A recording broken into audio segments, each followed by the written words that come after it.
जय जगन्नाथ पे तुम मैं यूट्यूब चैनल लिपु क्लासेस को स्वागत। आज क्लास पे देखिए कि इवीएससी जैक रनिंग 2020 लागू होता है तुमने जाच तार इवीएसटी जहाँ एनवायरमेंटल स्टडीज रही है। तो तार आज आम जान क्लासटा भारत में जैव भौगोलिक सीमा और जीव समूह कौन पे ना भारत जैव भौगोलिक सीमा और जीव समूह जैव भूगोल प्रायतः परिवेश सहित संजीकी करता कौन कहला पे जैव भूगोलटा प्रायतः परिवेश सहित संजोग है। जैवमंडल अनुशीलन सहित प्राणी और उद्योग मानक मानवीय प्रभाव संपर्कित तथ्य प्रदान करते। यह जैवमंडल अनुशीलन सहित प्राणी और उद्भिद मानक मानवीय प्रभाव संपर्कित तथ्य प्रदान करते। ताल देखिए पे कौन कौन रही प्रथम देला दाक्षिणात्य मालभूमि एठारे हारे वार्षिक वृष्टिपात 40 इंच वार्षिक वृष्टिपात के 40 इंच चंदन सागवान पियाशाल बाउंश ताल और आकाशी इत्यादि गछ देखा जाए। कौन कौन सागवान पियाशाल चंदन बाउंश ताल आकाशी गछ सब ये दाक्षिणात्य मालभूमि आमको देखा मिले। उपकूल अंचल धान आखु चिनाबादाम लंका आदि चाष कराए। उपकूल अंचल आमर धान आखु चिनाबादाम आदि चाष कराए। झाऊ नड़िया कदली और किया आदि उद्भिद बहु परिमाण यही अंचल देखा जाए। जो दाक्षिणात्य मालभूमि अंचल यही प्रकार उद्भिद आमको देखा जाए थाए। जानना पे कौन कौन मैंने क्यों क्यों गच देखा जाए। तापर आम नेक्स्ट देखा पश्चिम घाट पर्वतमाला और मालाबार उपकूल एटार विविध उद्भिद राज्य देखा जाए। जो पश्चिम घाट पर्वतमाला और मालाबार उपकूल विभिन्न प्रकार आम उद्भिद देखा मिले। चिरहरित अरण्य क्रांतीय और पर्णमोची अरण्य दृष्टिगत हुए। चिरहरित अरण्य और क्रांतीय पर्णमोची अरण्य आमको देखा मिले।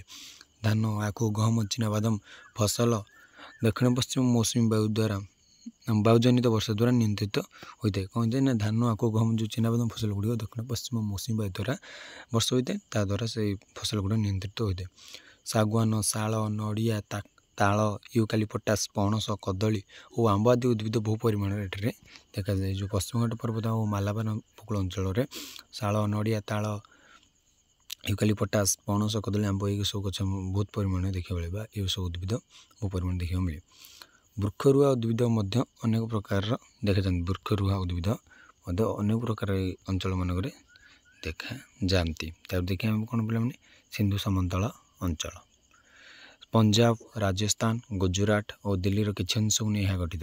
पंजाब राजस्थान दिल्ली आउ गुजरात ये तार किसी अंश को नहीं गठित। एठाकर जलवायु मुख्यतः शुष्क। जो सिंधु समतल अंचल जलवायुटा शुष्क बा सुखिला।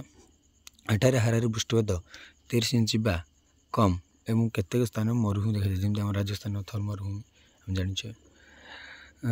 बरकोली खजूरी कंटाबुदा और स्थल विशेष में सागवान लिचु और आंब इत्यादि उद्भिद देखा जाए।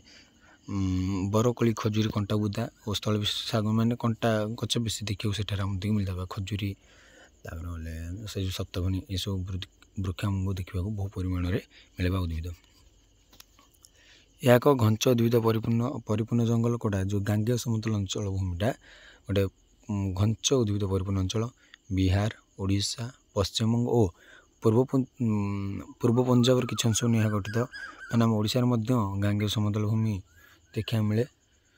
एठार हारे वार्षिक वृष्टिपात 4 ରୁ 60 इंच। गहम धान मक्का बाजरा हरड़ मुग बुट आलू और सोरिष मुख्य फसल। यह व्यतीत विभिन्न प्रकार पनीपरिया चाष कर तेंतुली शाल पियाशाल आदि बड़ बड़ वृक्ष दृष्टिगोचर होता है। जो गांगेय समतल भूमि पे देख उत्तर पूर्व पार्वत्यांचल ब्रह्मपुत्र उपत्यका एठारे हारे वार्षिक वृष्टिपात 85 ରୁ 100 इंच होता है। आसाम मणिपुर नागालैंड पार्वत्यांचल यार अंतर्भुक्त। ये सब पार्वत्यांचल माने राज्य गुड़िक तो ये बहुत वृष्टिपात होता है 50 ରୁ 100। पर्याप्त जल और उत्ताप हेतु घंच चिरहरित अरण्य तथा पर्णमोची अरण्य दृष्टिगोचर हुए। चिरहरित अरण्य बा पर्णमोची अरण्य आम दृष्टिगोचर होता है। जो उत्तर पूर्व पार्वत्यांचल और ब्रह्मपुत्र उपत्यका पाखापाखि चंपा पाइन पणस और स्परकुलिया बेत बाउंश बहुल परिमाण देखा जाए। आसाम बेत अति उत्कृष्ट। आसाम कौन उत्कृष्ट ना बेतटा सी चापी फेमस कि बेत से गोटे फेमस। ତାର ପଶ୍ଚିମ ହିମାଳୟ ଏହା କୁମାୟମ ଓ ପଞ୍ଜାବର କିଛି ଅଂଶକୁ ନେଇ ଗଠିତ। ଉତ୍ତର ଓ ଦକ୍ଷିଣ କାଶ୍ମୀରର କିଛି ଅଂଶ ଏଥିରେ ମିଶିଥାଏ। 5000 ଫୁଟ ଉଚ୍ଚତା ପର୍ଯ୍ୟନ୍ତ କ୍ରାନ୍ତୀୟ ମଣ୍ଡଳ ଅଞ୍ଚଳ ସାଭାନା ଜାତୀୟ ଉଦ୍ଭିଦ ଏଠାରେ ଦେଖାଯାଏ। 5000ରୁ 11000 ଫୁଟ ଉଚ୍ଚତା ପର୍ଯ୍ୟନ୍ତ ଶୀତୋଷ୍ଣ ମଣ୍ଡଳ ରହିଥାଏ। ଓକ୍ ପାଇନ୍ ଓ ଦେବଦାରୁ ଇତ୍ୟାଦି ପ୍ରଧାନ ଉଦ୍ଭିଦ। ଯେଉଁ ଓକ୍ ପାଇନ୍ ଦେବଦାରୁ ଯେଉଁ ପଶ୍ଚିମ ହିମାଳୟର ପ୍ରଧାନ ଉଦ୍ଭିଦ। 11000ରୁ 12000 ଉଚ୍ଚତା ପର୍ଯ୍ୟନ୍ତ ଆଲପାଇନ୍ ଅଞ୍ଚଳ ବା ଚିରହରିତ ଅରଣ୍ୟ ଦ୍ୱାରା ଏହା ଆଚ୍ଛାଦିତ। ଚିରହରିତ ଅରଣ୍ୟ ମାନେ ଯେଉଁ 11 ଫୁଟରୁ 12 ଫୁଟ ଅଞ୍ଚଳରେ ଏଇଟା ଆଲପାଇନ୍ ଅଞ୍ଚଳ ଚିରହରିତ ଅରଣ୍ୟ ଦ୍ୱାରା ଏହା ଆଚ୍ଛାଦିତ। ଏହାର କେନ୍ଦ୍ର ହିମାଳୟ ଅଞ୍ଚଳ ଦେଖ ପିଲାମାନେ। ପୂର୍ବ ଓ ପଶ୍ଚିମ ହିମାଳୟ ଅଞ୍ଚଳ ମଧ୍ୟରେ ଏହା ଅବସ୍ଥିତ। ପୂର୍ବ ଓ ପଶ୍ଚିମ ହିମାଳୟର ମଧ୍ୟରେ କେନ୍ଦ୍ର ହିମାଳୟ ଅଞ୍ଚଳ ଅବସ୍ଥିତ। ଟାକ୍ସସ୍, କ୍ୱେରେକସ୍ ଓ ଜାମୁକୋଳି ଇତ୍ୟାଦି ବହୁ ପରିମାଣରେ ଦେଖାଯାଆନ୍ତି। ମାନେ এই ଉଦ୍ଭିଦ ଯାକ ଏ ଯେଉଁ କେନ୍ଦ୍ର ହିମାଳୟ ଅଞ୍ଚଳ ବହୁତ ପରିମାଣରେ ଦେଖାଯାନ୍ତି। ତାର ଦେଖିବା ପିଲାମାନେ ପୂର୍ବ ହିମାଳୟ ଏହା ମୁଖ୍ୟତଃ ପାର୍ବତ୍ୟ ଅଞ୍ଚଳ। ସିକିମ୍ ଠାରୁ ଉପର ଆସାମ, ଉତ୍ତରରେ ତିବ୍ବତ, 280 ନେଫା ଓ ପଶ୍ଚିମବଙ୍ଗ ଦାର୍ଜିଲିଂ ପର୍ଯ୍ୟନ୍ତ ଦକ୍ଷିଣରେ ବିସ୍ତୃତ। ଏଠାରେ ବୃଷ୍ଟିପାତ, ତାପମାତ୍ରା ତଥା ଜଳବାଷ୍ପ ଅଧିକ, କିନ୍ତୁ ତୁଷାରପାତଟା ଏଠି କମ୍ ହୋଇଥାଏ। ଏହାକୁ ମଧ୍ୟ କ୍ରାନ୍ତୀୟ ମଣ୍ଡଳ ଓ ଶୀତୋଷ୍ଣ ମଣ୍ଡଳ ଓ ଆଲପାଇନ୍ ଅଞ୍ଚଳରେ ମଧ୍ୟ ବିଭକ୍ତ କରାଯାଇଥାଏ ଯେଉଁ ପୂର୍ବ ହିମାଳୟଟାକୁ ଆମର। ତାପରେ ଦେଖିବା ପିଲାମାନେ ମଧ୍ୟ ଭାରତ। ଏହା ମଧ୍ୟପ୍ରଦେଶ, ଓଡ଼ିଶାର କିଛି ଅଂଶ, ବିନ୍ଧ୍ୟ ଓ ଗୁଜରାଟର କେତେ ଅଂଶକୁ ନେଇ ଗଠିତ। ହାରାହାରି ବୃଷ୍ଟିପାତ 60ରୁ 80 ଇଞ୍ଚ। ଧାନ, ଗହମ, ମକା, ଆଖୁ, ପନିପରିବା ଇତ୍ୟାଦି ମୁଖ୍ୟ ଫସଲ।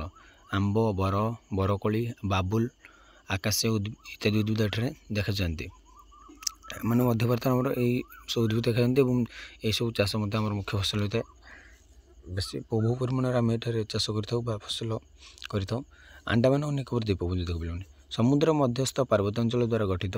ଏଠାରେ ଚିରହରିତ ଜଙ୍ଗଲ ସହିତ ହେନ୍ତାଳ ଜାତୀୟ ବୃକ୍ଷ ବହୁତ ଗୋଷ୍ଠୀଗତ ରୁହେ। ହେନ୍ତାଳ ଜାତୀୟ ବୃକ୍ଷ ଯେଉଁ ଆଣ୍ଡାମାନ ନିକୋବର ଦ୍ୱୀପପୁଞ୍ଜ ଅଞ୍ଚଳରେ। ତା ଦେଖ ଭାରତର ପ୍ରାଣୀ ସମୂହ। ବିଭିନ୍ନ ଜଙ୍ଗଲ ତଥା ଉଦ୍ଭିଦ ସହିତ ଅନ୍ୟ ଜାତି ପ୍ରଜାତିର ପ୍ରାଣୀ ଭାରତ ଦେଖିବାକୁ ମିଳେ। କେବଳ ଉଦ୍ଭିଦ ନୁହେଁ କି ମାନେ ବହୁତ ପରିମାଣରେ ଆମର ମାନେ ବିଭିନ୍ନ ପ୍ରଜାତିର ପ୍ରାଣୀ ମଧ୍ୟ ଆମକୁ ଦେଖିବାକୁ ମିଳେ ଆମ ଜଙ୍ଗଲରେ, ଆମ ଭାରତର ଜଙ୍ଗଲରେ। ମେରୁଦଣ୍ଡୀ ପ୍ରାଣୀଙ୍କ ମଧ୍ୟରେ ମାଛ, ପକ୍ଷୀ ସ୍ତନ୍ୟପାୟୀ ପ୍ରଧାନ। ମଧୁର ଜଳ ତଥା ସମୁଦ୍ର ଜଳ ପ୍ରାୟ 1650 ପ୍ରକାରର ମାଛ ଦେଖାଯାଆନ୍ତି। 1650 ମଧୁର ଜଳ ବା ସମୁଦ୍ର ଜଳରେ। ସେହିପରି 400 ପ୍ରକାର ସରୀସୃପ ଦୃଷ୍ଟିଗୋଚର ହୋଇଥାନ୍ତି। ପକ୍ଷୀମାନଙ୍କ ମଧ୍ୟରେ ଶୁଆ, ସାରି, କୁକୁଡ଼ା, ବତକ, ମୟୂର ପ୍ରଧାନ। ଜାଣିଛନ୍ତି ପିଲାମାନେ, ଏଇଟା କ'ଣ ବୁଝିବି। ସ୍ତନ୍ୟପାୟୀ ପ୍ରାଣୀ ମଧ୍ୟ 450 ଜାତୀୟ ଓ ହାରାହାରି 900 ଉପଜାତିର ଦୃଷ୍ଟିଗୋଚର ହୁଏ। ସ୍ତନ୍ୟପାୟୀ ପ୍ରାଣୀ ତାର ସେମାନେ ହେଲେ ଗିବନ, ମାଙ୍କଡ଼, ବିରାଡ଼ି, ଭାଲୁ, ବାଘ, କୁକୁର, ଘୋଡ଼ା, ହାତୀ, ଗଧ, ଘୁଷୁରୀ, ହରିଣ, ମୃଗ, ଗୋରୁ, ଗାଈ, ମେଣ୍ଢା, ଛେଳି, ସିଂହ, ଠେକୁଆ, ସମ୍ବର, ନୀଳଗାଈ ଏଭଳିଆ ବିଭିନ୍ନ ପ୍ରକାରର ପ୍ରାଣୀ ଆମ ଜଙ୍ଗଲରେ ବା ଭାରତର ଜଙ୍ଗଲରେ ଦେଖିବାକୁ ମିଳେ। ଜୈବିକତାର ଗୁରୁତ୍ୱ କ'ଣ ପିଲା ଦେଖ। ପୃଥିବୀ ପୃଷ୍ଠରେ ନାନା ଜାତିର ପ୍ରାଣୀ ଓ ଉଦ୍ଭିଦ ଅବସ୍ଥାନ କରନ୍ତି। ପ୍ରକୃତିର ଏହି ଅସରନ୍ତି ଭଣ୍ଡାର ମାନବ ସମାଜ ପାଇଁ ଆନନ୍ଦ, ବିସ୍ମର ଉତ୍ସ ତଥା ସର୍ବୋତ୍ତମ ଜୀବନ ଧାରଣର ପନ୍ଥା।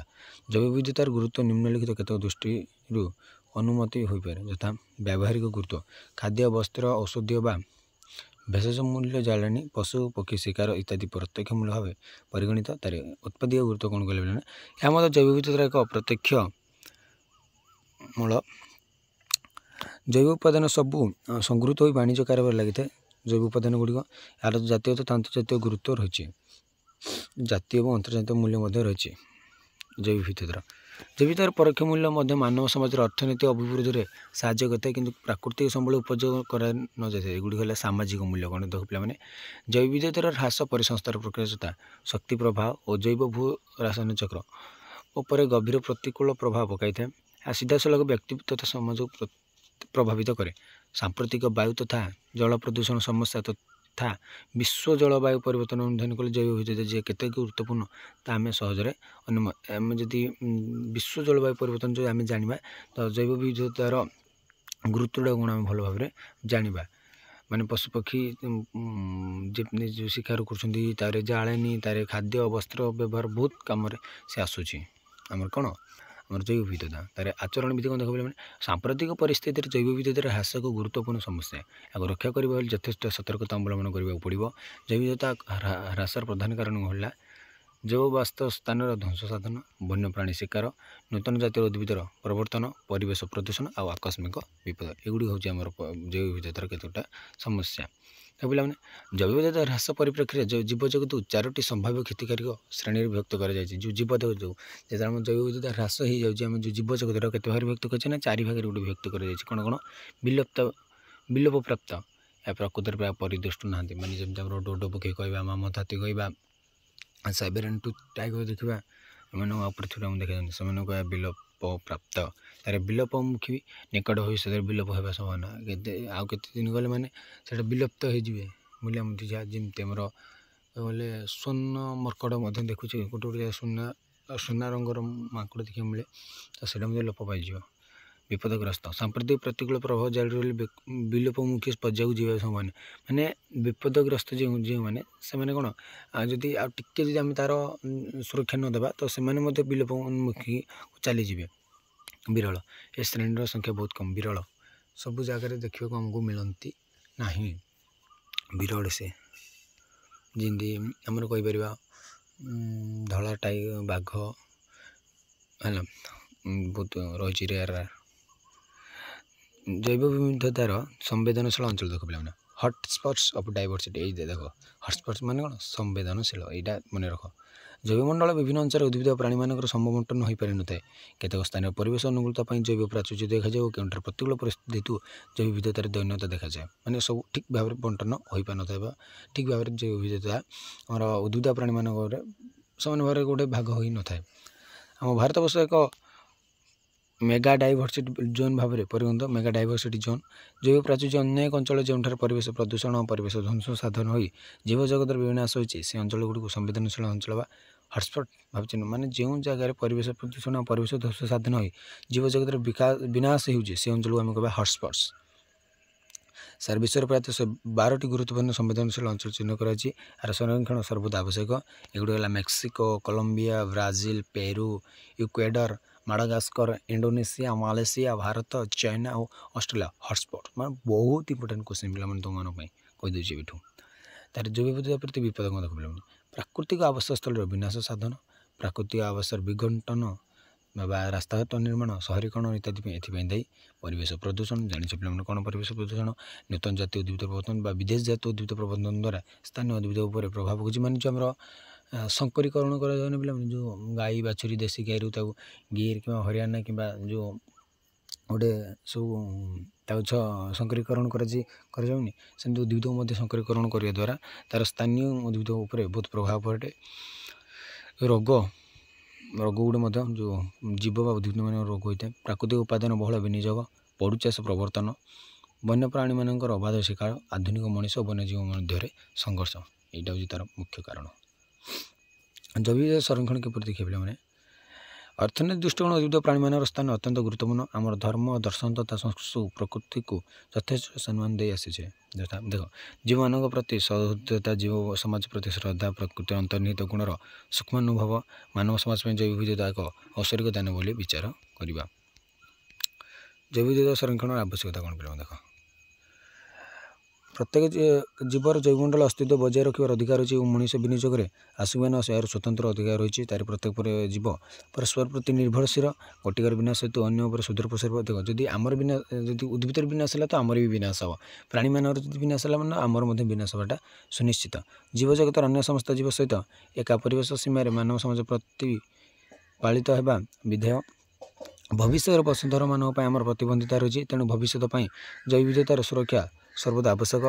ଯଥାସମ୍ଭବ ପ୍ରାକୃତିକ ସମ୍ପଦର ସୁବିନିଯୋଗ ଓ ଏହାର ଅଯଥା ଅପଚୟ ଅନାବଶ୍ୟକ। ତା'ର ପ୍ରକୃତିର ଆଧ୍ୟାତ୍ମିକ ଗୁରୁତ୍ୱ ତଥା ସୌନ୍ଦର୍ଯ୍ୟବୋଧତା ଅର୍ଥନୀତି ମୂଲ୍ୟ ଅପେକ୍ଷା ଉତ୍କୃଷ୍ଟ ପ୍ରତିବାଦିତା। ଜୀବ ସୃଷ୍ଟିର ନିରୂପଣ ପାଇଁ ଜୈବ ବିବିଧତା ପାଇଁ ଜୈବ ବିବିଧତାର ଦେଖ ପିଲାମାନେ କ'ଣ ଆମେ ପଦକ୍ଷେପ ନେଇପାରିବା, ବାସସ୍ଥଳୀ ସଂରକ୍ଷଣ କରିପାରିବା, ପ୍ରଦୂଷଣ କିପରି ନିୟନ୍ତ୍ରଣ କରିବା। ମାନେ ଦେଖ ପରିବେଶ ଧ୍ୱଂସ ଗୁରୁତ୍ୱପୂର୍ଣ୍ଣ ସମସ୍ୟା, ଖଣିଜ ଦ୍ରବ୍ୟ ନିଷ୍କାସନ, ନଦୀବନ୍ଧ ଯୋଜନା, କଳକାରଖାନା ଇତ୍ୟାଦି ସ୍ଥାପନ ଦ୍ୱାରା ସଂଗଠିତ ତାକୁ ଆମେ କେମିତି ରୋକିବା। ଦେଖ ପିଲାମାନେ ତା'ର ପ୍ରଦୂଷଣ ନିୟନ୍ତ୍ରଣ, ପରିବେଶ ପ୍ରଦୂଷଣ ଜୀବନ ସମାଜ ପ୍ରତି ଏକ ଅଭିଶାପ, ତେଣୁ ଏଥିରେ ଜୀବଜଗତକୁ ରକ୍ଷା କରିବା ସର୍ବଦା ଆବଶ୍ୟକ। ତା'ର ବହିର୍ବସ୍ତୁ ସଂରକ୍ଷଣ, ଏହି ପ୍ରକ୍ରିୟାରେ ପ୍ରଜନନକ୍ଷମ ପ୍ରାଣୀମାନଙ୍କ ସୁରକ୍ଷିତ ମନୁଷ୍ୟ ପରିଚାଳିତ ପରିବେଶରେ ରଖାଯିବା ଉଚିତ, ଯଥା ଚିଡ଼ିଆଖାନାରେ ରଖାଯିବା ଉଚିତ। ପଶୁମାନଙ୍କୁ ବା ପକ୍ଷୀମାନଙ୍କୁ ଯେଉଁମାନେ ବିଲୁପ୍ତ ହୋଇଯାଉଛନ୍ତି ବା ଯେଉଁମାନଙ୍କୁ ଠିକ୍ ଭାବରେ ମିଳୁନି ବା ଆମେ ଯାହା ଶିକାର କରିକି ତାଙ୍କର ବଂଶ ଲୋପ କରିଦେଉଛେ। ତାର ଜାତୀୟ ଉଦ୍ୟାନ ଏଥିରେ ଚାରଣ କୃଷି ନିଷେଧ ଏହିସବୁକୁ ଏକ ନିର୍ଦ୍ଦିଷ୍ଟ ବନ୍ୟପ୍ରାଣୀର ଅଭିବୃଦ୍ଧି ପାଇଁ ବ୍ୟବହାର କରାଯାଏ। ଭାରତରେ ପ୍ରଥମ ପ୍ରତିଷ୍ଠିତ ଜାତୀୟ ଉଦ୍ୟାନ ହେଲା ହାଉଲି ଜାତୀୟ ଉଦ୍ୟାନ, ଯାହାକି 1936 ମସିହାରେ ପ୍ରତିଷ୍ଠା କରାଯାଇଥିଲା। ବର୍ତ୍ତମାନ ଏହା ଜିମ୍ କର୍ବେଟ୍ ଜାତୀୟ ଉଦ୍ୟାନ ନାମିତ। ଭାରତର କେତୋଟି ପ୍ରଧାନ ବନ୍ୟଜନ୍ତୁ ପ୍ରକଳ୍ପ ହେଲା ବନ୍ୟଜନ୍ତୁ ଯୋଜନା, ବ୍ୟାଘ୍ର ଯୋଜନା, ହସ୍ତୀ ଯୋଜନା, ସିଂହ ଯୋଜନା, କୁମ୍ଭୀର ପ୍ରକଳ୍ପ। ବହୁତ ପ୍ରକଳ୍ପ ଆମର ରହିଛି ବା ଯୋଜନାମାନ କରାଚାଲିଛି। ଅଭୟାରଣ୍ୟ ଭାରତରେ ପ୍ରାୟ 400ରୁ ଅଧିକ ଅଭୟାରଣ୍ୟ ରହିଛି। ଅଭୟାରଣ୍ୟ ମଧ୍ୟରେ ଶିକାର କରିବା ସମ୍ପୂର୍ଣ୍ଣ ନିଷେଧ ହେଲେ ମଧ୍ୟ ଜଙ୍ଗଲଜାତ ଦ୍ରବ୍ୟ ସଂଗ୍ରହ, ଗୃହପାଳିତ ପଶୁଚାରଣ ଇତ୍ୟାଦି ଅନୁମତି ଦିଆଯାଇଥାଏ। କେତୋଟି ମୁଖ୍ୟ ଅରଣ୍ୟ ମଧ୍ୟରେ କାଜିରଙ୍ଗା ବନ୍ୟଜନ୍ତୁ ଅଭୟାରଣ୍ୟ, ମାନସ ବନ୍ୟଜନ୍ତୁ ଅଭୟାରଣ୍ୟ, ପେରିୟାର ବନ୍ୟଜନ୍ତୁ ଅଭୟାରଣ୍ୟ, ଚିଲିକା ହ୍ରଦ, ଗିରି ଅଭୟାରଣ୍ୟ, ଭରତପୁର ପକ୍ଷୀ ଅଭୟାରଣ୍ୟ, ଶିମିଳିପାଳ ଜାତୀୟ ଉଦ୍ୟାନ ଅନ୍ୟତମ। ମଧ୍ୟ ଭାରତ ଆମ ଓଡ଼ିଶାରେ ମଧ୍ୟ ବିଭିନ୍ନ ପ୍ରକାର ଅଭୟାରଣ୍ୟ ରହିଛି, ଜାଣିଥିବ ବୋଲି ତୁମେମାନେ। ତା'ର ଜୈବମଣ୍ଡଳର ଆରକ୍ଷଣ କେମିତି କରିବା, ଏଥିରେ 3ଟି ସ୍ତର ଥାଏ। ଦେଖ, ପ୍ରଧାନ ଅଂଶ କ'ଣ ନା କୋର୍, ଯେଉଁଟା ଆମେ ଏଠାରେ ମାନବୀୟ କ୍ରିୟାଶୀଳତା ଅନୁମୋଦନୀୟ ନୁହେଁ। ବ୍ୟବହାରିକ ଅଂଶ ଏଠାରେ ଆଦିବାସୀମାନଙ୍କର ସଂସ୍ଥାପନ ତଥା କୃଷି କାର୍ଯ୍ୟ ପାଇଁ ଅନୁମତି ଦିଆଯାଇଥାଏ। ଯେଉଁ ବ୍ୟବହାରିକ ଅଂଶରେ ଏହା ବ୍ୟତୀତ ପର୍ଯ୍ୟଟନ, ଜଙ୍ଗଲୀକରଣ ଇତ୍ୟାଦି ପାଇଁ ମଧ୍ୟ ସୁଯୋଗ ଦିଆଯାଇଥାଏ।